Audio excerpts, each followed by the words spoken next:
મારું નામ પુનિત છે। મારી સામે મારી પહેલી પત્નીના લગ્નનું કાર્ડ પડેલું હતું। તે પત્ની જેને મેં છૂટાછેડા આપી દીધા હતા તેના લગ્નનું કાર્ડ મારી આંખો સામે જોઈને હું શરમથી માથું નમાવીને બેઠો હતો, કારણ કે મેં તેને ફક્ત એટલા માટે છૂટાછેડા આપ્યા હતા કે તે મારા સંતાનની માતા નહોતી બની શકતી। હું તેના લગ્ન પહેલા જ કતાર ચાલ્યો ગયો હતો અને ત્યાં જઈને ડ્રાઈવરની નોકરી કરવા લાગ્યો હતો, પરંતુ મારે એક હિન્દુસ્તાની દંપતીને એરપોર્ટથી હોટલ લઈ જવાનું હતું। જેવો હું ત્યાં પહોંચ્યો તેને જોઈને હું આશ્ચર્યચકિત થઈ ગયો, કારણ કે જે સ્ત્રી બાળકને ખોળામાં લઈને ઊભી હતી તે બીજું કોઈ નહીં પરંતુ મારી પહેલી પત્ની હતી। મારી માતાએ મારા માટે એક છોકરી પસંદ કરી લીધી હતી અને પછી તેની સાથે ખુશીથી બધી રસમો રિવાજો સાથે મારા લગ્ન થઈ ગયા હતા। હું ખુશ હતો અને આ બાબતે કોઈ વાંધો નહોતો કે મારા લગ્ન એરેન્જ હતા કે મારા માતા પિતાએ મારી પત્ની પસંદ કરી હતી। તેમણે ભલે બધું પોતાની મરજીથી કર્યું હતું, પરંતુ મારા માટે એક સારી અને સંસ્કારી છોકરી શોધી હતી જે ખૂબ જ સારી અને સુંદર હતી। ભલે મારા લગ્ન ઘરવાળાઓએ પોતાની મરજીથી કરાવ્યા હતા, પરંતુ હું લગ્ન પછી મારી પત્નીને ખૂબ પ્રેમ કરવા લાગ્યો હતો। બિલકુલ એવું જ લાગતું હતું જાણે તે મારી પોતાની પસંદગીની હોય। પછી સમય વીતતો ગયો અને ધીમે ધીમે અમારા લગ્નને 5 વર્ષ થઈ ગયા, પરંતુ અમને હજુ સુધી સંતાનનો આનંદ મળ્યો નહોતો। અમારા ખોળા હજુ ખાલી હતા। આ ખામી હજુ પણ મારા હૃદયમાં તીરની જેમ ખૂંચવા લાગી હતી। મારું મન ઈચ્છતું હતું કે મારા બાળકો હોય, મારું કુટુંબ આગળ વધે, મારા બાળકો જેમને હું ખોળામાં લઈને રમાડું, જે મને પપ્પા કહે અને હું તેમની દરેક ઈચ્છા પૂરી કરું, પરંતુ મારી આ ઈચ્છા હજુ સુધી પૂરી થઈ નહોતી। મારી પત્ની એક સારી સ્ત્રી હોવાની સાથે સાથે મારું ખૂબ ધ્યાન રાખતી હતી।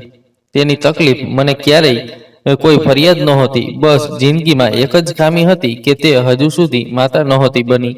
હું હમણાં જ ઓફિસથી ઘરે પાછો આવ્યો હતો અને આવતાની સાથે જ પોતાને રૂમમાં બંધ કરી દીધો હતો, કારણ કે આજે અમારો એક સાથીદાર ઓફિસમાં પોતાના 3 વર્ષના દીકરાને લઈને આવ્યો હતો। તેને જોઈને મને એવું લાગ્યું હતું જાણે મારું જીવન અધૂરું હોય, કારણ કે તેના લગ્ન મારા લગ્ન પછી થયા હતા, છતાં તેની પાસે દીકરો હતો। મારા હૃદયમાં એક અજીબ અધૂરપણ આવવા લાગ્યું હતું। આથી જ હું ઓફિસથી તબિયત ખરાબનું બહાનું બનાવીને વહેલો ઘરે આવી ગયો હતો। જ્યારે હું ઘરે આવ્યો ત્યારે મારી પત્ની ઘરે હાજર નહોતી, કારણ કે તેણે સવારે મને કહ્યું હતું કે આજે તેને પોતાના માયકે જવાનું છે। ઘણીવાર સુધી હું મારા રૂમમાં બેસીને બસ એ જ વિચારતો રહ્યો કે આખરે ક્યાં સુધી મારે ઓલાદ માટે તડપવું પડશે। મારી પત્ની ખૂબ ભોળી અને નિષ્કપટ હતી, જેના કારણે મારું મન નહોતું થતું કે હું તેને કંઈ કહું, કોઈ ફરિયાદ કરું કે કોઈ શીકવો કરું, તેને કહું કે હું અંદરથી કેટલું ખાલીપણું અનુભવું છું। હું જાણતો હતો કે કંઈ પણ તેના હાથમાં નથી, પરંતુ તો પણ ના જાણે શા માટે જ્યારે પણ હું તેની સામે આવતો તો પોતાની જાત પર ખૂબ કાબુ રાખતો। હું નહોતો ઈચ્છતો કે આ એક રોકાણથી અમારા બંને વચ્ચે ઝઘડો થાય। હવે તો હદ એટલે સુધી થઈ ગઈ હતી કે મારા મિત્રો પણ મારી મજાક ઉડાવવા લાગ્યા હતા। થોડી વાર તો હું મારા રૂમમાં જ બેસી રહ્યો। જ્યારે મારા રૂમનું બારણું થોડું હળવું થયું તો હું રૂમમાંથી બહાર નીકળીને સીધો કિચનમાં આવી ગયો। મારી પત્ની હજુ સુધી પાછી નહોતી આવી। હવે મારે ખાવાનું પણ જાતે જ બનાવવાનું હતું। હું ખૂબ જ થાકી ગયો હતો અને મારી તબિયત પણ થોડી બગડેલી લાગતી હતી, પરંતુ મને ખૂબ ભૂખ પણ લાગી હતી। આથી મારે ખાવાનું બનાવવું પડ્યું। મેં ફ્રીજમાંથી બટાકા કાઢ્યા અને બટાકાનો ભરતો બનાવવા લાગ્યો। હું ભરતો બનાવી ચૂક્યો હતો અને બસ લોટ ગૂંથવાનો હતો ત્યાં જ અચાનક દરવાજે ટકોર થઈ। મેં હાથ ધોઈને કિચનમાંથી બહાર આવી ગયો। જેવો મેં દરવાજો ખોલ્યો ત્યાં મારી પત્ની રશ્મિ ઊભી હતી, તેની સાથે તેનો ભાઈ પણ ઊભો હતો। નમસ્તે જીજાજી, તમે કેમ છો? રશ્મિના ભાઈએ મને નમસ્તે કર્યું તો મેં તેને ઘરમાં આવવા કહ્યું, પરંતુ તે ત્યાંથી થોડી વાતચીત કરીને પાછો ચાલ્યો ગયો। તેણે કહ્યું કે તેને કોઈ જરૂરી કામ છે અને તે ફક્ત પોતાની બહેનને અહીં મૂકવા માટે જ આવ્યો હતો। તે ચાલ્યો ગયો અને પછી રશ્મિ પણ ઘરમાં આવી। મેં દરવાજો બંધ કરી દીધો। તેને ખબર નહોતી કે હું આજે ઓફિસથી વહેલો આવી ગયો છું। તે બિચારી તો સમયસર જ આવી હતી અને તે પોતાની સાથે મારા માટે માયકેથી ખાવાનું પણ લાવી હતી, પરંતુ હવે તો મેં શાક બનાવી લીધું હતું। તેણે મારી સામે જોતા કહ્યું, પુનિત, આ તમે શું કરી નાખ્યું? તમને ખબર જ છે કે હું જ્યારે પણ મમ્મીના ઘરે જાઉં છું તો તમારા માટે ત્યાંથી ખાવાનું લઈને આવું છું। જેવી રશ્મિ કિચનમાં ખાવાનું વાસણોમાં કાઢવા ગઈ ત્યાં તેણે બટાકાનો ભરતો બનાવેલો જોઈને મારી સામે મારી સાથે નારાજ થવા લાગી. તે બોલવા લાગી, તમે આ કેવું બનાવ્યું? હું તો તમારા માટે ખાવાનું લઈ આવી હતી. મેં કહ્યું, રશ્મિ, તને તો કોઈ હોશ જ નથી કે પતિ ક્યારે ઘરે આવે છે અને ક્યારે નથી આવતો.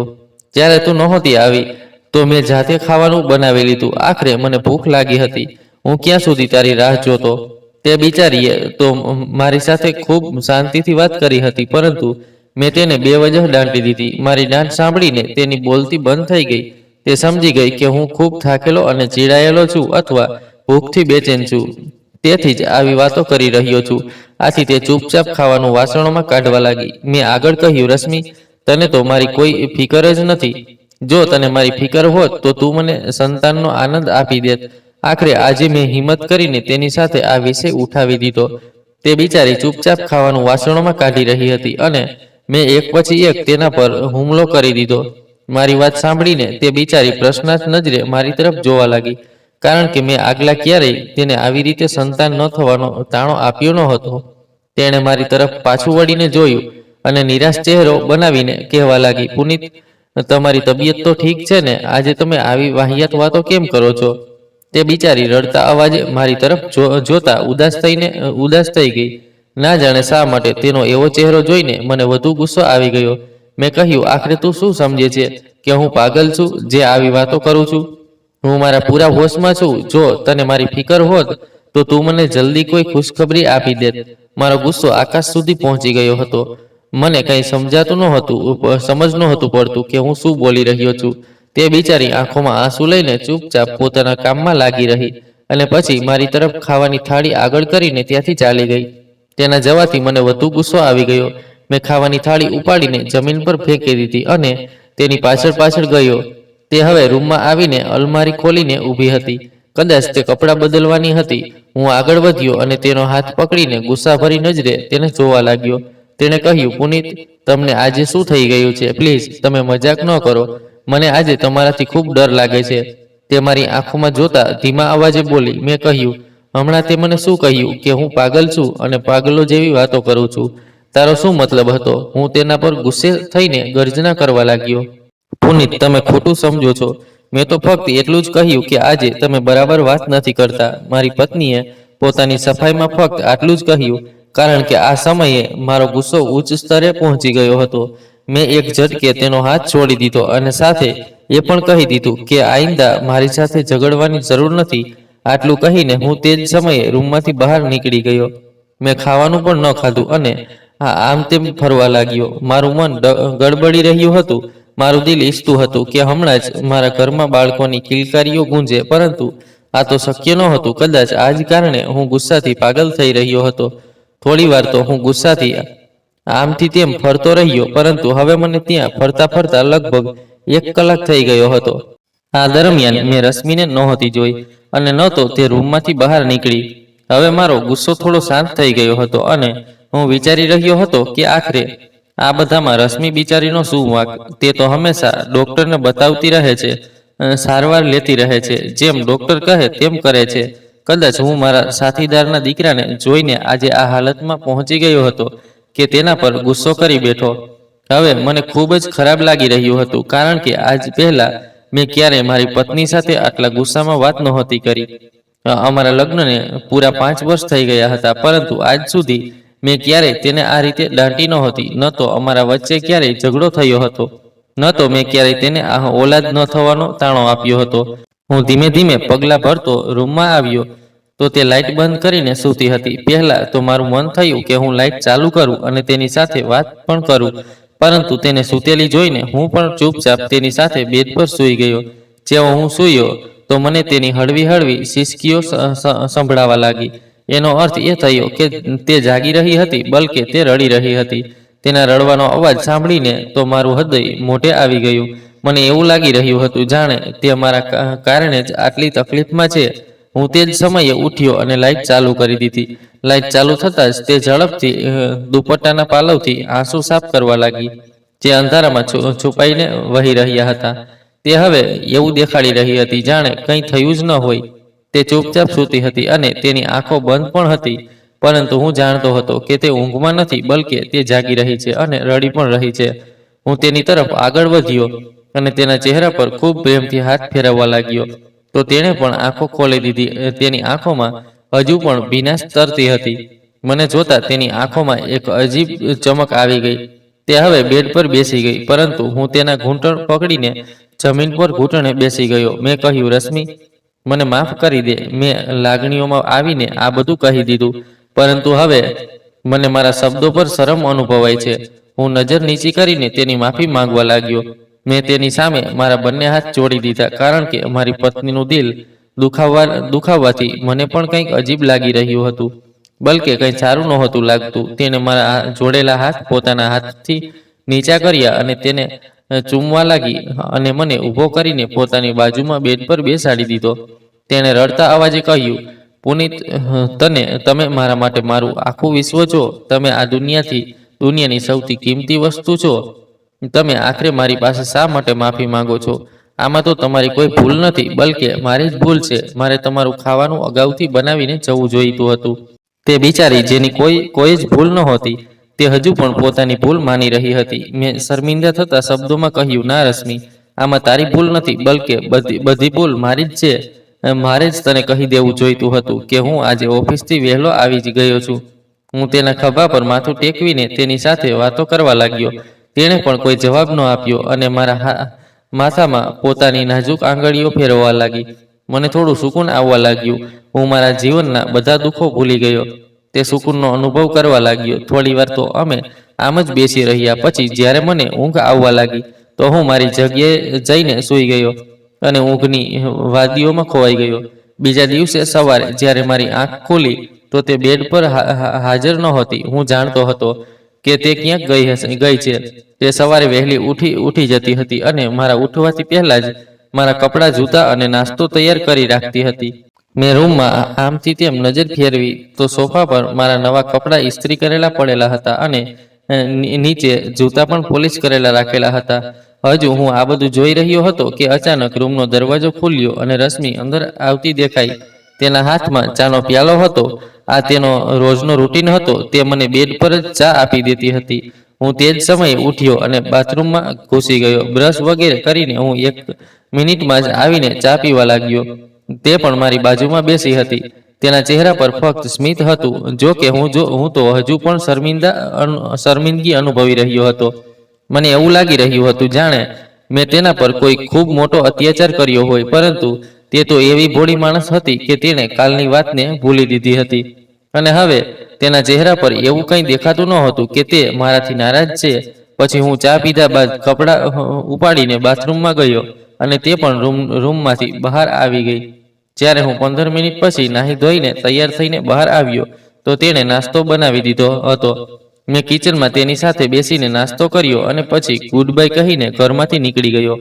આજે હું આખો દિવસ ખૂબ વ્યસ્ત રહ્યો, કારણ કે ઓફિસમાં એક નવો પ્રોજેક્ટ શરૂ થયો હતો, જેનો મને હેડ બનાવવામાં આવ્યો હતો. આખો દિવસ વ્યસ્ત રહ્યા બાદ જ્યારે હું ઘરે આવ્યો, તો મારો બધો થાક ઉતરી ગયો, કારણ કે રશ્મિએ મારી પસંદગીનું ખાવાનું બનાવ્યું હતું. મને પનીરનું શાક અને સાદી રોટલી ખૂબ પસંદ હતી. તેણે આજે પનીરનું શાક અને સાદી રોટલી બનાવી હતી, જે મારી ફેવરિટ હતી. ખાવાનું ખાઈને મારો બધો થાક ઉતરી ગયો હતો. ખાવાનું ખાઈને હું રૂમમાં ન ગયો અને આંગણામાં જ ફરવા લાગ્યો. ભલે શિયાળાના દિવસો હતા, પરંતુ મારું મન ઈચ્છતું હતું કે હું આંગણામાં ફરતો રહું. રશ્મિ કિચનમાં ઊભીને વાસણ ધોઈ રહી હતી અને હું આંગણામાં આમથી તેમ ફરતો મારા મિત્ર સાથે ફોન પર વાત કરી રહ્યો હતો કે મારે મારી પત્નીને કોઈ સારા ડોક્ટર પાસે લઈ જવું જોઈએ, જેથી અમને ઓલાદ થાય. મેં તેને કહ્યું કે હું આગળ પણ ઘણા ડોક્ટરો પાસે તેને લઈ ગયો છું, પરંતુ આજ સુધી કોઈએ પણ આશા નથી આપી. બધા એ જ કહે છે કે ઉપરવાળાની તરફથી જ વિલંબ છે, બાકી કોઈ સમસ્યા નથી. પરંતુ મારો મિત્ર કહેવા લાગ્યો કે મારે મારી પત્નીને ડોક્ટર નીરજ દેશમુખ પાસે લઈ જવું જોઈએ. તે ખૂબ સારા ડોક્ટર છે અને તેમની પાસે જવાથી મારી સમસ્યા હલ થઈ જશે. તેની વાત સાંભળીને હું ચૂપ થઈ ગયો. મેં વિચાર્યું કે હું રશ્મિ સાથે વાત કરી જોઈશ. જો કે થોડા દિવસ પહેલા જ તેણે દવાઓ લેવાનું બંધ કરી દીધું હતું. તે કહેતી હતી કે હવે તે દવાઓ ખાઈને થાકી ગઈ છે. થોડી વાર તો હું આંગણામાં આમથી તેમ ફરતો રહ્યો અને પછી કિચનમાં રશ્મિ પાસે જ પહોંચી ગયો. જેવો હું કિચનમાં પહોંચ્યો, તે લાઇટ બંધ કરીને બહાર નીકળવા લાગી. મને જોઈને તે ઊભી રહી ગઈ. મેં તેને કહી દીધું કે તે લાઇટ બંધ કરીને બહાર આવી જાય. હવે અમે બંને આંગણામાં એકસાથે ફરી રહ્યા હતા. મેં રશ્મિને કહ્યું કે મારે તારી સાથે એક ખૂબ જ જરૂરી વાત કરવી છે. મેં તેનો હાથ પકડી લીધો તો તે પ્રશ્નાર્થ નજરે મારી તરફ જોવા લાગી. મેં કહ્યું, રશ્મિ, ખરેખર વાત એ છે કે હું ઈચ્છું છું કે આપણે ડોક્ટર નીરજ દેશમુખ પાસે જઈએ. મારા મિત્ર નૈતિકે મને કહ્યું છે કે ત્યાં જઈને આપણી ઈચ્છા પૂરી થઈ જશે.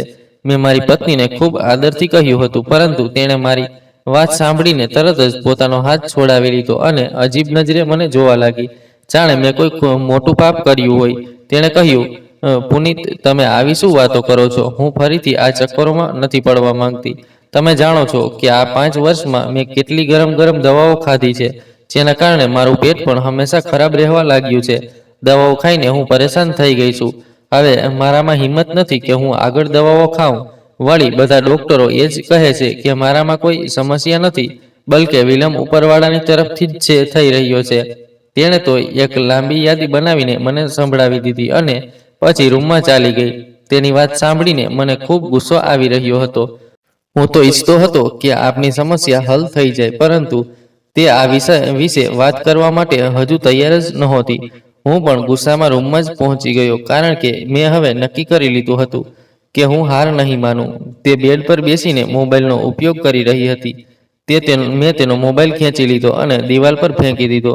મેં બૂમો પાડતા કહ્યું, રશ્મિ, તને થોડો પણ હોશ નથી કે મને કેટલી ચિંતા છે? હું દિવસ રાત આ ચિંતામાં ઓગળી રહ્યો છું કે જો મારી ઓલાદ નહીં થઈ તો શું થશે? ઓલાદ વગર માણસનું જીવન અધૂરું રહી જાય છે. આપણા વૃદ્ધાવસ્થામાં આપણો સહારો કોણ બનશે? આપણને માતા પિતા કોણ કહેશે? આપણું કુટુંબ આગળ કેવી રીતે વધશે? તું તો આ બધી વાતો વિશે વિચારતી જ નથી, પરંતુ મને ખબર છે કે બીજાને જોતા મને કેટલી તકલીફ થાય છે.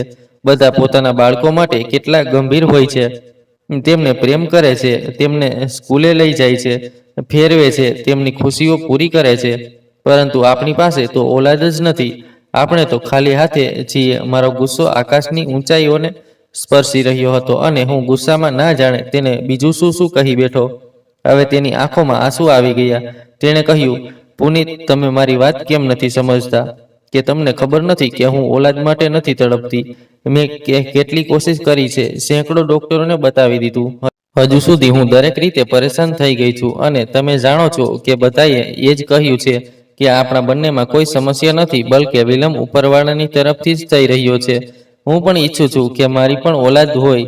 હું બીજી સ્ત્રીઓને જોઉં છું, તે પોતાના બાળકોને ખોળામાં લઈને કેટલો પ્રેમ કરે છે, પરંતુ મારી પાસે બાળક નથી. તમને આ વાતનો અહેસાસ નથી કે મેં કોઈ કોશિશ નથી કરી? તમે આખરે શા માટે ધીરજ નથી રાખતા? તેની વાત સાંભળીને મારો ગુસ્સો વધુ વધી ગયો. મેં કહ્યું, રશ્મિ, હું જાણું છું કે આપણા બંનેમાં કોઈ ખામી નથી, પરંતુ આપણે સારવાર તો કરાવી શકીએ ને? હું તેનો હાથ પકડીને વિનંતીભર્યા અંદાજમાં બોલ્યો, પરંતુ તેણે પોતાનો હાથ છોડાવીને એક બાજુએ થઈ ગઈ. આજે તે પણ કંઈક અજીબ થઈ રહી હતી. કદાચ તે દરેક વખતની આ ચર્ચાથી સાંભળીને થાકી ગઈ હતી, પરંતુ મારા માટે તો આ જ વાત બધું હતું. અને ઓલાદ ન થવી એ મારા જીવનનો સૌથી મોટો અફસોસ હતો. રશ્મિની સાથે સાથે હું પણ ડોક્ટરોને બતાવતો આવ્યો હતો કે ક્યાંક મારામાં તો કોઈ ખામી નથી, પરંતુ આજ સુધી બધા ડોક્ટરોએ એ જ કહ્યું હતું કે આપણા બંનેમાં કોઈ ખામી નથી, આપણે બંને બિલકુલ ફિટ છીએ. મેં મારી પત્નીને કહ્યું, રશ્મિ, પ્લીઝ, તું મારી વાત તો સમજ.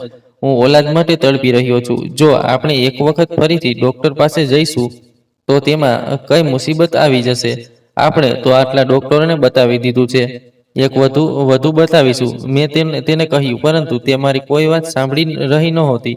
આ વખતે તે પણ દલીલ કરવા ઉતરી આવી અને ઘણીવાર સુધી અમારા બંને વચ્ચે દલીલ ચાલતી રહી. પછી હું ગુસ્સામાં રૂમની બહાર નીકળી ગયો.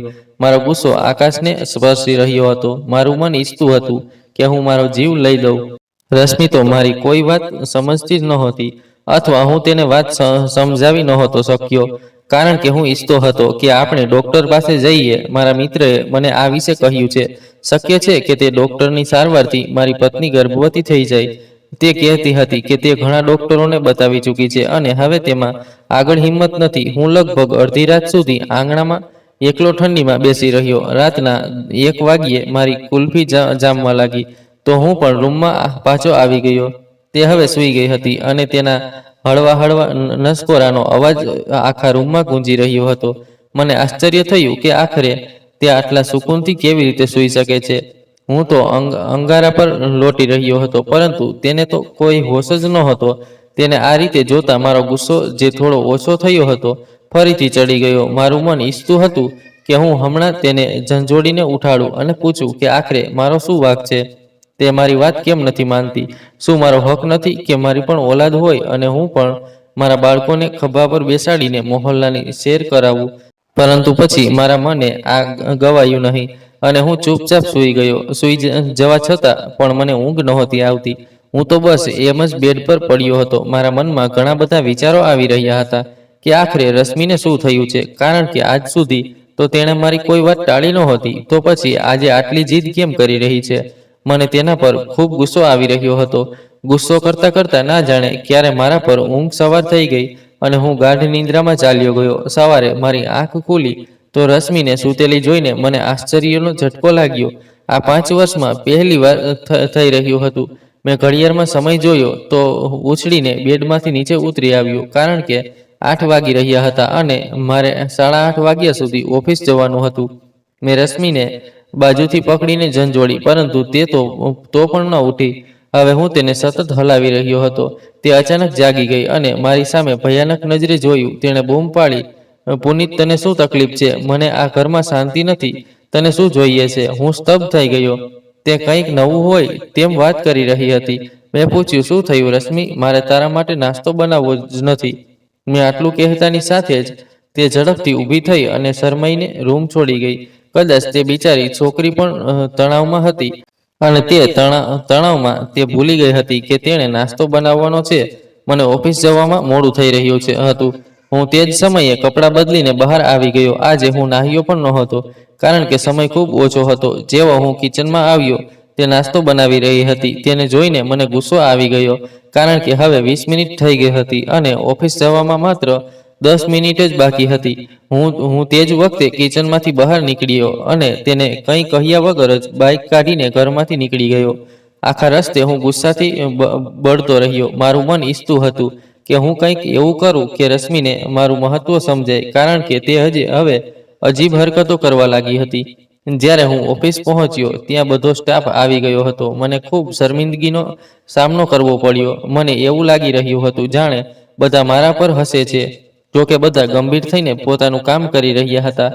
ગેલેરીમાં ઊભો રહીને હું બોસની દાંટ સાંભળી રહ્યો હતો અને બધા પોતપોતાના કામમાં વ્યસ્ત હતા. દાંટ ખાધા પછી મને ભૂખ લાગી જ નહોતી અને હું બપોર સુધી એમ જ કામ કરતો રહ્યો. બપોરે જ્યારે બધા સાથીદારો ખાવા માટે બહાર ગયા તો તેઓએ મને પણ બોલાવ્યો, પરંતુ મેં તેમને પણ ના પાડી દીધી અને ચૂપચાપ મારું કામ કરતો રહ્યો. મારા પેટમાં ઉંદરો દોડી રહ્યા હતા અને ભૂખના કારણે મારું માથું દુખવાથી ફાટી રહ્યું હતું, પરંતુ ના જાણે શા માટે હું પોતાને આટલી તકલીફ આપી રહ્યો હતો. કદાચ હું રશ્મિનો ગુસ્સો પોતાના પર નીકાળી રહ્યો હતો. સાંજે જ્યારે હું ઘરે ગયો તો રશ્મિની તબિયત થોડી ખરાબ લાગી રહી હતી. તે પોતાના માથે પટ્ટી બાંધીને સોફા પર બેસીને ચા પી રહી હતી. તેને આ રીતે બેસેલી જોઈને મને એવું લાગ્યું જાણે તે મને બાળી રહી છે, કારણ કે હું આખો દિવસ ભૂખ્યો રહીને થાકીને આવ્યો હતો અને તે અહીં આરામથી ચા પી રહી હતી. મેં તેને કંઈ ન કહ્યું અને ચૂપચાપ રૂમમાં ચાલ્યો ગયો. મેં દરવાજો પણ બંધ કરી દીધો. ના જાણે શા માટે મને આટલો ગુસ્સો આવી રહ્યો હતો. કદાચ હવે મારા હૃદયમાં બાળકની કસક ફરીથી માથું ઉચકવા લાગી હતી, કારણ કે દર બીજા ત્રીજા દિવસે કોઈને કોઈ સાથીદાર પોતાના બાળકને સાથે લાવતો હતો. તેમને જોઈને મને પણ બાળકની કમી અનુભવાતી હતી. આજે પણ મારા એક સાથીદારે પોતાની 4 વર્ષની નાની દીકરીને સાથે લાવી હતી. તે 4 વર્ષની બાળકી મને ખૂબ પ્યારી લાગી રહી હતી. મારું મન ઈચ્છતું હતું કે હું તેને મારા ઘરે લઈ જાઉં, પરંતુ મારો તે સાથીદાર તૈયાર નહોતો થયો. કદાચ આ જ કારણે મને ગુસ્સો આવી રહ્યો હતો. હું બેડ પર બેસીને બસ એ જ વિચારી રહ્યો હતો કે જો મારી પોતાની ઓલાદ હોત તો મારે કોઈના બાળકોને આવી લાચાર ભરી નજરે ન જોવું પડત. આખરે ક્યાં સુધી મારે ઓલાદ માટે તડપવું પડશે? ત્યાં જ અચાનક રૂમના દરવાજે ટકોર થઈ. હું જાણતો હતો કે આ કોણ છે. મેં અંદર બેસીને જ જવાબ આપ્યો કે મને કશું જોઈતું નથી, કારણ કે હું જાણતો હતો કે રશ્મિ ખાવાનું લઈને આવી હશે. તેણે મોટા અવાજે કહ્યું, પુનિત, તમે ખાવાનું ખાઈ લો. તમે સવારે પણ નાસ્તો કર્યા વગર ચાલ્યા ગયા હતા. જો તમે ખાવાનું નહીં ખાવો તો હું પણ નહીં ખાવું, કારણ કે હું પણ તમારા કારણે સવારથી ભૂખી બેસીશું. હું જાણું છું કે તમે નારાજ છો. નારાજગી તમારી મારી સાથે છે, ખાવાનું સાથે તો નથી ને? તો પ્લીઝ ખાવાનું ખાઈ લો. મને અંદર બેસીને રશ્મિનો અવાજ બિલકુલ સ્પષ્ટ સંભળાઈ રહ્યો હતો. તેનો અવાજ સાંભળ્યા પછી મેં દરવાજો ન ખોલ્યો અને ત્યાં જ બેસી રહ્યો.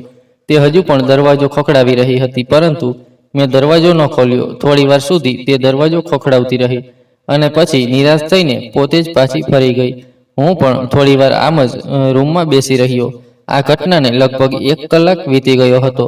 મને અહેસાસ થયો કે તે બિચારી ઠંડીમાં બહાર બેસી હશે. હું ઉઠીને રૂમમાંથી બહાર નીકળી આવ્યો, પરંતુ તે આંગણામાં હાજર જ નહોતી અને કિચનની લાઇટ પણ ચાલુ હતી. હું કિચન તરફ ગયો અને જેવો દરવાજાના છિદ્રમાંથી અંદર જોયું તો તે ચૂલા પાસે ઊભીને ચૂલો સળગાવીને તેની આંચથી પોતાના હાથ શેકી રહી હતી. તેને આ રીતે જોઈને મને ખૂબ જ ગુસ્સો આવ્યો. મારું મન ઈચ્છતું હતું કે હમણાં જ તેને ઘરમાંથી હાંકી કાઢું. ઓલાદ ન થવાને કારણે હું આટલું ટેન્શનમાં હતો, પરંતુ તેને તો જાણે કોઈ હોશ જ નહોતો. મેં ધડામથી દરવાજો ખોલ્યો અને ધડામ અંદર પહોંચી ગયો. હું બૂમો પાડતા બોલ્યો, રશ્મિ, તને થોડી પણ શરમ નથી આવતી કે હું કેટલા ટેન્શનમાં છું અને તું અહીં આરામથી બેસીને આગથી તારા હાથ શેકે છે? હું કિચનમાં પ્રવેશતા જ તેના પર ગુસ્સાથી ફાટી પડ્યો. મને આટલા ગુસ્સામાં જોઈને તે ઝડપથી ચૂલો બંધ કરીને એક બાજુ ઊભી થઈ ગઈ અને બોલવા લાગી, પુનિત, તમે શું કહો છો? આખરે મેં શું કર્યું? તમે જ તો દરવાજો નથી ખોલતા, તો હું ક્યાં જાઉં? મને ઠંડી લાગી રહી હતી એટલે હું કિચનમાં આવીને હાથ ગરમ કરવા લાગી. આ વખતે તેણે પણ સખત શબ્દોમાં જવાબ આપ્યો. કદાચ તે પણ મારી વાતો સાંભળીને થાકી ગઈ હતી. તેનો જવાબ સાંભળીને મને ખૂબ ગુસ્સો આવ્યો અને મેં જિંદગીમાં પહેલીવાર મારી પત્નીના મોં પર જોરદાર થપ્પડ મારી અને તરત જ તેને કિચનમાંથી બહાર ધક્કો મારી દીધો. જો કે હું તેને ખાવાનું કહેવા માટે આવ્યો હતો, પરંતુ તેને આ રીતે જોઈને મારી ભૂખ ઉડી ગઈ. હું ચૂપચાપ જઈને બેડ પર સૂઈ ગયો. મને ખબર નહોતી કે તે ક્યારે રૂમમાં આવી અને ક્યારે મારી બાજુમાં સૂઈ ગઈ. સવારે જ્યારે મારી આંખ ખુલી તો તે ત્યાં હાજર નહોતી અને મારા કપડાં રોજની જેમ ઇસ્ત્રી થઈને પડેલા હતા. મારું મન ઈચ્છતું હતું કે હું તેની પાસે રાતની ઘટના માટે માફી માંગું, કારણ કે રાત્રે મેં તેની સાથે બિલકુલ સારું વર્તન નહોતું કર્યું. પરંતુ મારું મન મને ગેરમાર્ગે દોરી રહ્યું હતું કે આખરે આ બધામાં મારો શું વાંક? ભૂલ તો તેની જ હતી જેણે મારી સાથે ઉદ્ધતાઈ કરી. મેં કપડાં બદલ્યા અને નાસ્તો કર્યા વગર જ મનમાં હાથે મજબૂત થઈને ઘરમાંથી બહાર નીકળી ગયો. આખો દિવસ હું એ જ વિચારમાં રહ્યો કે હવે મારે શું કરવું જોઈએ, કારણ કે હવે હું ઓલાદની તડપ હવે સહન નહોતો કરી શકતો. હું મારા કેબિનમાં બેસીને કામમાં વ્યસ્ત હતો. ત્યાં અચાનક મારો એક મિત્ર સુશાંત ત્યાં આવી ગયો. મને ઉદાસ જોઈને તે બોલ્યો, મારા મિત્ર, હું સારી રીતે જાણું છું કે તારી ઉદાસીનું કારણ શું છે. હું તો કહું છું કે તું ભાભીથી તારી જાત છોડાવી લે અને બીજા લગ્ન કરી લે, કારણ કે ભાભી તને ઓલાદની ખુશી નથી આપી શકતી. તેણે આવતા જ આ વાત કહી અને મારા હૃદય પર વાર કર્યો. તેની વાતો મને ખરેખર ખરાબ લાગી રહી હતી, પરંતુ તે સાચું જ કહી રહ્યો હતો અને હું પણ હવે આ વિશે વિચારવા લાગ્યો. મેં વિચાર્યું કે આખરે ક્યાં સુધી હું રાહ જોઈશ. એકને એક દિવસ તો મારે મારી પત્નીને છોડવી જ પડશે, કારણ કે હું ઓલાદ વગર નથી રહી શકતો અને તે મને ઓલાદ નથી આપી શકતી. આ સમયે મને ખબર નહોતી કે જે વસ્તુ ભાગ્યમાં ન હોય તે માણસ ઈચ્છવા છતાં પણ હાંસલ નથી કરી શકતો. તે સમયે મેં મારા મિત્રને કહી દીધું કે હું મારી પત્નીને નથી છોડી શકતો, પરંતુ મારા હૃદયમાં હવે આ વાત ઘર કરી ગઈ હતી કે મારે રશ્મિને છોડી દેવી જોઈએ. મારો મિત્ર બિલકુલ ઠીક કહી રહ્યો હતો. જ્યારે હું ઘરે ગયો તો મને ફરીથી ખૂબ ગુસ્સો આવી રહ્યો હતો. મને પોતાને પણ સમજ નહોતી પડતી કે હું આટલો ગુસ્સામાં કેમ રહેવા લાગ્યો છું. રશ્મિએ મારી સામે ખાવાનું લાવીને મૂક્યું તો મેં ઉપાડીને ખાવાનું જમીન પર ફેંકી દીધું અને તરત જ રૂમમાંથી બહાર નીકળી ગયો. મેં ઓફિસથી જ ખાવાનું ખાઈ લીધું હતું એટલે મેં વિચાર્યા વગર જ ખાવાનું જમીન પર ફેંકી દીધું. મારી પત્ની બિચારી પણ હેરાન થઈ ગઈ કે આખરે મેં આવું કેમ કર્યું, પરંતુ મેં તેની નજરોના સવાલોનો જવાબ ન આપ્યો અને આંગણામાં આવીને બેસી ગયો. તે પણ મારી પાછળ ન આવી. કદાચ હવે તે પણ મારા આ રોજના ઝઘડાઓથી કંટાળી ગઈ હતી. તે પણ મારી સાથે આળગી રહેવા લાગી હતી. બીજા દિવસે પણ હું નાસ્તો કર્યા વગર જ ઘરમાંથી નીકળી ગયો અને ઓફિસમાં જઈને નાસ્તો કર્યો. હવે આ મારો રોજનો રૂટીન બની ગયો હતો. કે રોજ કોઈને કોઈ વાતને લઈને અમારી વચ્ચે ઝઘડો થઈ જતો અને હું નાસ્તો કર્યા વગર જ ઓફિસ જતો. રાતનું ખાવાનું પણ હું બહારથી જ ખાઈને આવતો. હવે રશ્મિ પણ મારાથી ખૂબ દૂર થઈ ગઈ હતી. તેણે મારી વિનંતીઓ કરવાનું બંધ કરી દીધું હતું. ઓલાદ ન થવાને કારણે હું ખૂબ ચીડિયો થઈ ગયો હતો. આજે જ્યારે હું ઓફિસથી ઘરે આવ્યો તો મારું માથું પહેલેથી જ ગુંજી રહ્યું હતું, કારણ કે મારા બધા મિત્રોએ મને કહ્યું હતું કે આખરે તું ક્યાં સુધી એક બાંજ સ્ત્રી સાથે તારું જીવન વિતાવીશ, જે સ્ત્રી ઓલાદ ન આપી શકે. તે સ્ત્રીનું અસ્તિત્વ જ નકામું હોય છે. આખરે મારા મિત્રો સાચું જ કહી રહ્યા હતા. આખરે હું ક્યાં સુધી આમ જ ધીરજ રાખી શકું? મેં નક્કી કરી લીધું હતું કે હું રશ્મિને છોડી દઈશ અને તે પછી બીજા લગ્ન કરીશ, જેથી બીજી સ્ત્રીથી મને ઓલાદ થઈ શકે. પરંતુ મેં ક્યારેય નહોતું વિચાર્યું કે હું હજુ રશ્મિને આ બધા વિશે કંઈ નહીં કહું, બલકે ચૂપચાપ કોર્ટમાંથી છૂટાછેડાના કાગળો તૈયાર કરાવીશ. તે દિવસે મેં ઓફિસમાંથી વહેલી રજા લીધી અને વકીલ પાસે પહોંચી ગયો. મેં તેને છૂટાછેડાના કાગળો બનાવવા કહી દીધું અને તેણે મને કહ્યું કે 1 અઠવાડિયા પછી હું કાગળો લઈ શકું છું. 1 અઠવાડિયાનું સાંભળીને તો જાણે મને કંઈક થઈ ગયું, કારણ કે હવે મને મારી પત્ની સાથે 1 મિનિટ પણ રહેવું નહોતું. હવે મારાથી વધુ ધીરજ નહોતી રાખી શકાતી, કારણ કે જ્યારે પણ હું રશ્મિને જોતો તો મને મારા ઘરમાં ખામી અનુભવાતી હતી. પરંતુ હવે મારે રાહ તો જોવી જ પડે. આ 1 અઠવાડિયામાં હું ખૂબ ચૂપ રહેતો અને મને રશ્મિ સાથે જાણી જોઈને દૂરી રાખી. હવે તે મારા હૃદયમાંથી ઉતરી ગઈ હતી. આ અઠવાડિયામાં પણ મેં 1-2 વાર તેને કહ્યું કે આપણે ડોક્ટર નીરજ પાસે જઈએ, પરંતુ તેણે મારી વાતને એવી રીતે હવામાં ઉડાવી દીધી જાણે મારું કોઈ મહત્વ જ ન હોય. આજે મારે વકીલ સાહેબની ઓફિસમાંથી છૂટાછેડાના કાગળો લેવા જવાનું હતું, એટલે હું ઓફિસ ન ગયો, કારણ કે મેં વિચાર્યું હતું કે આજે હું રજા લઈશ અને વકીલ સાહેબની ઓફિસે સવારે 11 વાગ્યે જઈશ. હું આજે ઘરેથી મોડો નીકળ્યો. રશ્મિને પણ ખબર નહોતી કે હું ઓફિસ જઈ રહ્યો છું કે નહીં, કારણ કે હવે તો અમારી વચ્ચે વાતચીત પણ નહોતી થતી. હદ તો એ હતી કે મેં મારો રૂમ પણ અલગ કરી લીધો હતો અને આ વાત પર પણ તેણે કોઈ હોબાળો નહોતો કર્યો. 1 કલાક પછી જ્યારે હું ઘરે પાછો આવ્યો તો તેની આશ્ચર્યની હદ ન રહી, કારણ કે તેને ખબર નહોતી કે હું ઓફિસ ગયો હતો કે નહીં. જ્યારે મેં તેના હાથમાં છૂટાછેડાના કાગળો આપ્યા તો તેની આંખોમાંથી આંસુ વહેવા લાગ્યા. પરંતુ હવે મારી પાસે કોઈ બીજો વિકલ્પ નહોતો. મેં નક્કી કરી લીધું હતું કે હું હવે તેને છોડી દઈશ. તેણે રડતા રડતા કહ્યું, પુનીત, તમે મારી સાથે આવું નથી કરી શકતા. હું તમને દિલથી ચાહું છું. પ્લીઝ મારી સાથે આવું ન કરો. તે ખૂબ રડી રહી હતી. મારા પગે બેસીને મારી વિનંતી કરવા લાગી. મેં એક ઝટકે મારા પગ છોડાવ્યા અને પાછળ હટીને ઊભો રહ્યો. તેના શબ્દો મને બિલકુલ પસંદ નહોતા આવી રહ્યા. કદાચ મારા મગજ પર બાળકની જીદ સવાર થઈ ગઈ હતી અને હવે મારો પ્રેમ પણ દમ તોડી ગયો હતો. મેં બૂમો પાડીને કહ્યું, આ છૂટાછેડાના કાગળો છે, આના પર સહી કરી દે અને મારો પીછો છોડી દે. હું તારી સાથે નથી રહેવા માંગતો. મારું આટલું કહેવું હતું કે તે ફૂટ ફૂટ રડવા લાગી, પરંતુ મેં મારી વાત ફરીથી જોરદાર અવાજે દોહરાવી. તે બિચારી પણ હવે ડરી ગઈ હતી અને કાંપતા હાથે છૂટાછેડાના કાગળો પર સહી કરી દીધી. મેં તેને કહી દીધું, હમણાં જ તારે આ ઘરમાંથી બહાર નીકળવું પડશે. આ વખતે તેણે કોઈ વાત ન કરી અને ચૂપચાપ રૂમમાંથી નીકળી ગઈ. અડધા કલાકમાં જ તેણે પોતાની બેગ તૈયાર કરી લીધી અને રૂમમાંથી બહાર નીકળી આવી. તેણે મારી તરફ જોયું પણ નહીં અને ચૂપચાપ ઘરમાંથી નીકળી ગઈ. હવે મને એવું લાગી રહ્યું હતું કે મારું જીવન સરળ થઈ જશે અને હું જલ્દીથી બાળકનો પિતા બની જઈશ. આ સમયે મને આ હોશ નહોતો કે જે વસ્તુ માણસના ભાગ્યમાં ન હોય તે ક્યારેય નથી મળતી, અને કદાચ મારા ભાગ્યમાં ઓલાદ નહોતી. તે ચાલી ગઈ અને હું ચૂપચાપ મારા ઘરમાં એકલો બેસી રહ્યો. મેં તેને રોકવાની કોશિશ પણ ન કરી. આખરે હું તેને રોકું પણ કેવી રીતે? છૂટાછેડા તો મેં જ આપ્યા હતા. મારા હૃદયમાં તેના માટે દયા પણ ન આવી. મારા માતા પિતા તો મારા લગ્નના 2 વર્ષ પછી અમને એકલા છોડીને ચાલ્યા ગયા હતા, પરંતુ ત્યારે મારી પત્ની મારી સાથે હતી. પરંતુ હવે તો તે પણ ચાલી ગઈ હતી. હવે હું સંપૂર્ણ રીતે એકલો થઈ ગયો હતો. પરંતુ આ સમયે મને આ વાતનો બિલકુલ અહેસાસ નહોતો. જ્યારે 2-3 દિવસ મેં મારા ઘરમાં એકલો વિતાવ્યા તો મારું હૃદય લોહીના આંસુ રડવા લાગ્યું. મને રહી રહીને મારી ભૂલનો અહેસાસ થઈ રહ્યો હતો.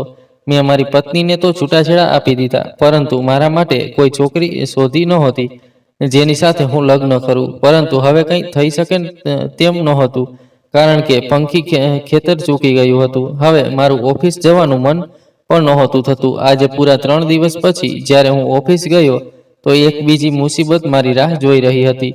મને ઓફિસમાંથી કાઢી નાખવામાં આવ્યો હતો અને તે પણ કોઈ કારણ વગર. આ સાંભળીને તો મારું હૃદય ધડકી ગયું. મને એવું લાગ્યું કે મને મારા કરેલાની સજા મળી ગઈ, કારણ કે મેં એક નિર્દોષને છૂટાછેડા આપ્યા. પરંતુ પછી મેં પોતાને સંભાળી લીધું અને ઓફિસમાંથી બહાર નીકળી આવ્યો. મેં વિચાર્યું કે આ તો એક જ ઓફિસ નથી, આખું શહેર ભરેલું છે. મને ક્યાંક ને ક્યાંક નોકરી મળી જશે. બીજા દિવસે હું શહેરની બધી મોટી મોટી ઓફિસોની ખાક છાનતો રહ્યો, પરંતુ કોઈએ પણ મને નોકરી પર ન રાખ્યો. હવે હું બેરોજગાર થઈ ગયો હતો. કદાચ રશ્મિના કારણે જ મને આટલી સારી નોકરી મળી હતી, કારણ કે જ્યારે મારા લગ્ન થયા તેના એક અઠવાડિયા પછી જ મારી નોકરી લાગી ગઈ હતી. તે પહેલા તો હું બસ આવી જ કોઈ નાની જગ્યાએ નોકરી કરતો હતો અને ત્યાં મારો પગાર પણ સારો નહોતો. પરંતુ લગ્નના એક અઠવાડિયા પછી જ મને આટલી સારી જગ્યાએ નોકરી મળી ગઈ હતી, જ્યાં મારો પગાર ખૂબ સારો હતો અને મેં પૂરા 5 વર્ષ ત્યાં કામ કર્યું હતું. હવે તેમણે બિનજરૂરી મને નોકરીમાંથી કાઢી નાખ્યો. સાચું કહે છે કે સફળતા સ્ત્રીના ભાગ્યથી અને ઓલાદ પુરુષના ભાગ્યથી મળે છે. કદાચ મારા ભાગ્યમાં ઓલાદ જ નહોતી. મારો મિત્ર અવારનવાર મને કહેતો કે હવે તું બીજા લગ્ન કરી લે, અને હવે તો તે તારી પહેલી પત્નીને છૂટાછેડા પણ આપી દીધા. પરંતુ મારું હૃદય બીજા લગ્ન માટે નહોતું કહેતું, કારણ કે હું એક બેરોજગાર માણસ હતો અને બેરોજગાર માણસ સાથે કોણ પોતાની દીકરીનો સંબંધ નક્કી કરે, ખાસ કરીને એક પરણેલા માણસ સાથે. મેં વિચાર્યું કે હું ક્યાંક બહાર જઈને મારું નસીબ અજમાવીશ અને પછી જ લગ્ન વિશે વિચારીશ. પરંતુ બહાર જવાના રસ્તા પણ મારી પાસે નહોતા, કારણ કે જે પગાર હતો તે તો દર મહિને ખર્ચ થઈ જતો હતો. મારું કોઈ બેંક બેલેન્સ પણ નહોતું અને જે થોડા ઘણા પૈસા મારી પાસે હતા તેનાથી હું બહાર નહોતો જઈ શકતો.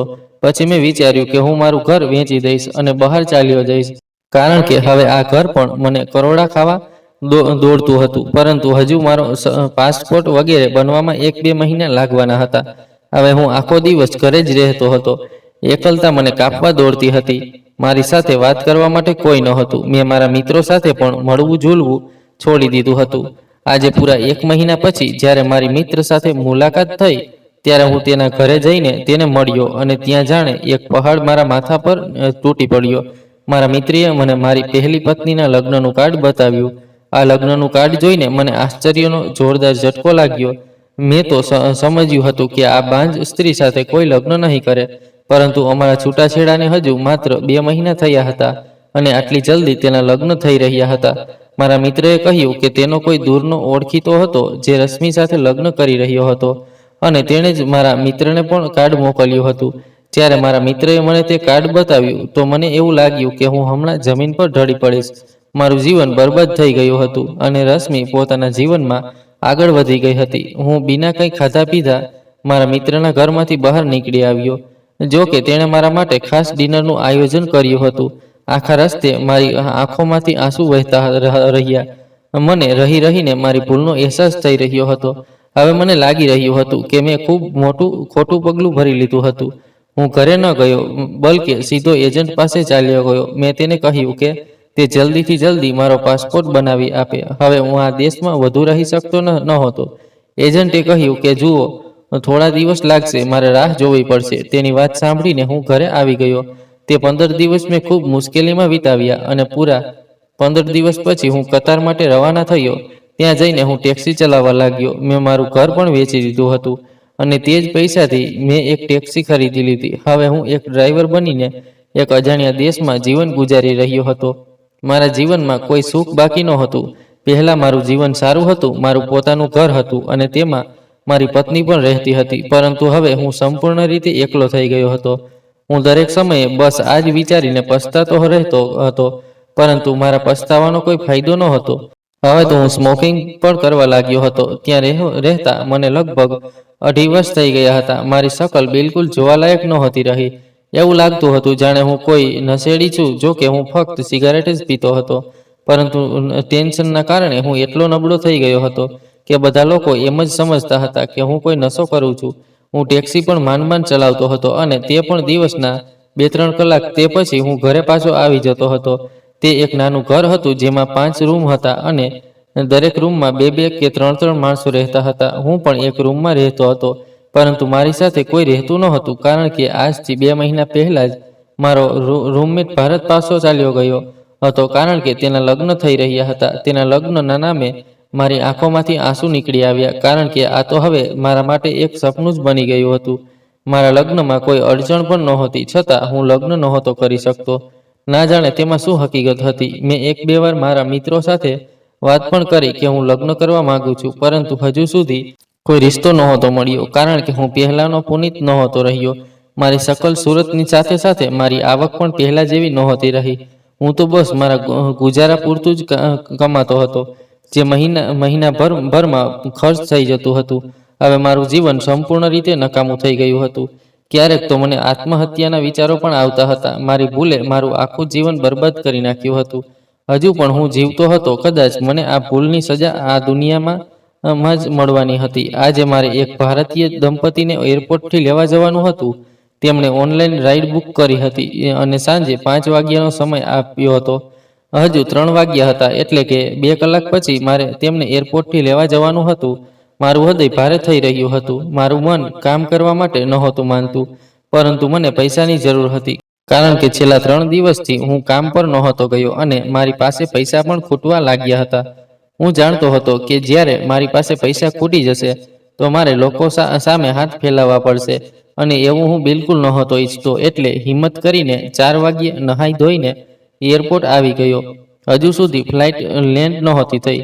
ફ્લાઇટમાં લગભગ 1-1.5 કલાકનો વિલંબ હતો. હું ત્યાં જ ઊભો રહીને મારા યાત્રીઓની રાહ જોતો હતો.